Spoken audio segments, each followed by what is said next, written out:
Assalamualaikum warahmatullahi wabarakatuh. Selamat datang kembali di channel kami Suyut MN Chess. Di video kali ini saya akan memperagakan endgame ya. Raja Menteri Kuda melawan Raja Menteri Kuda Pion 2 ya. Jadi eh, pada diagram ini kalau kita perhatikan posisi ini putih kalah 2 pion.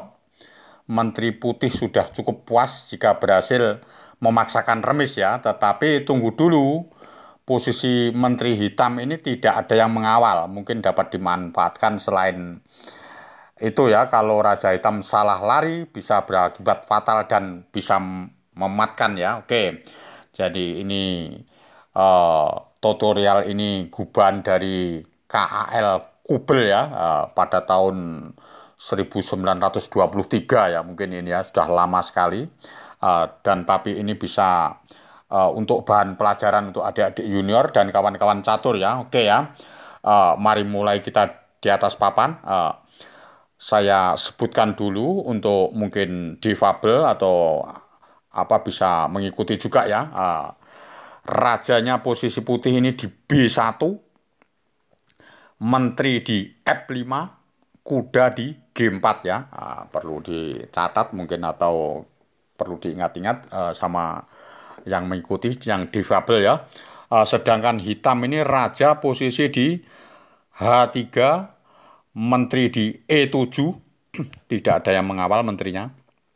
Kuda di C5, pion di C6, pion di A4 ya. Jadi ini kalau sebagai pemain putih ini sudah bisa meremiskan, sudah untung ya. Tapi ini tunggu dulu karena posisinya menteri hitam tidak ada yang mengawal dan dimanfaatkan oleh putih, dan ini akan dimatikan dengan seekor kuda aja ya. Oke, mari kita mulai. Langkah yang terbaik untuk putih tentunya kuda ke E3 ya. Kuda E3 cukup manis sekali.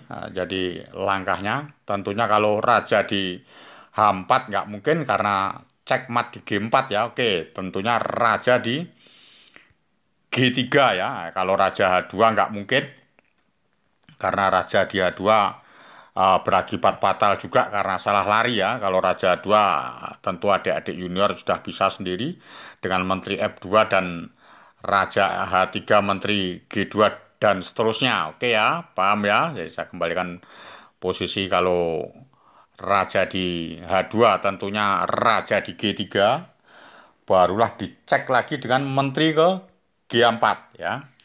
Tentunya kalau raja 2 nggak mungkin, tentu raja di F2, barulah menteri ke F4 ya. Jadi menteri F4 ini terserah ya. Raja kalau di G1 tentunya cekmat di F1 dan disusul ke G2 ya. Tentu raja larinya yang terbaik cukup dengan raja E2, barulah menteri di F1 ya. Jadi kudanya dikorbankan. Jadi fungsinya menteri hitam itu tidak ada yang mengawal, dimanfaatkan oleh putih ya. Kalau menteri kali raja kali E3 nggak mungkin ada menteri E1, dan tentunya raja ke D2. Setelah raja D2 barulah menteri ke D1 lagi cek. Ya, tentunya kalau makan kuda juga belum berani karena menterinya kena ya. Jadi cukup dengan raja C3. Setelah raja C3 digiring sampai ke raja C3 ini langsung menteri ke C2. Jadi menteri C2 dipaksa cuma ada 2 variasi ya, tinggal raja ke D4 atau raja ke B4 ya. Jadi kalau raja ke D4 nggak mungkin karena disusul dengan kuda F5 mendapatkan menteri yang ada di E7. Paham ya? Paham. Kalau sudah paham, kalau raja D4 langsung aja menteri ke B2. Jadi kalau raja A5 tentunya kuda ke C4 cek ya. Jadi kalau raja ke A6 ya disusul menteri ke B6 cek, cekmat. Oke ya. Tentunya pada saat posisi begini nggak mungkin kalau raja A5, tentunya kuda ke B3 ya. Jadi kalau kuda ke B3 ini ada kombinasi yang sangat cantik dan putih mematikan hitam dengan seekor kuda aja. Jadi dengan kuda aja bisa dimatikan hitam dengan putih. Oke, menteri ke A3, cek. Jadi dikorbankan cuma-cuma. Karena kalau raja ke B5 menterinya jatuh yang ada di E7, tentu kalah. Ya, kalau raja kali A3 ya cukup dengan kuda ke C2. Jadi terjadi cek-cekan mat yang ada di C2 dengan seekor kuda. Oke ya, paham ya? Jadi mungkin ini kalau terjadi partai ya kemungkinan kecil tidak seperti begini. Nah, ini cukup untuk wawasan aja. Oke, kalau sudah paham ini saya kasih bentuk yang lain. Oke. Ini tutorial yang kedua ya. Pada diagram ini kalau kita perhatikan perimbangan buah maka putih berada di pihak yang lemah. Dia hanya memiliki benteng dan gajah melawan menteri hitam yang perkasa namun berkat kombinasi sinar X ya. Jadi bisa menyembelih menteri ya. Menteri ini dibuat tidak berdaya ya. Oke, jadi menteri ini merupakan buah terkuat di atas papan ya, sedangkan daya jangkauannya hampir tak terbatas, membuatnya sangat lincah dan berbahaya. Tetapi hal ini tidak berarti dia tidak bisa ditangkap oleh buah yang lebih rendah ya. Ini berikut ini karya studi dari Heinrich ya. Oke, mari kita mulai di atas papan.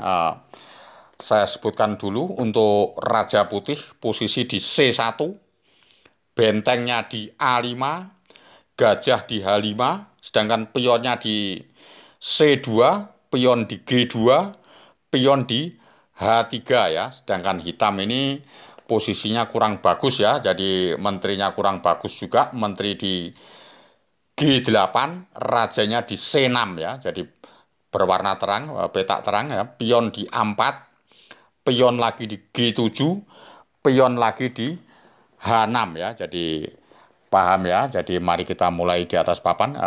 Apa langkah yang terbaik untuk putih ya? Mungkin bisa menebak adik-adik junior yang baru belajar dan untuk belajar menginspirasi untuk langkah-langkah kombinasi ya. Tentunya langkahnya apa? Benteng di A8 ya. Jadi bentengnya di A8 dikasihkan cuma-cuma.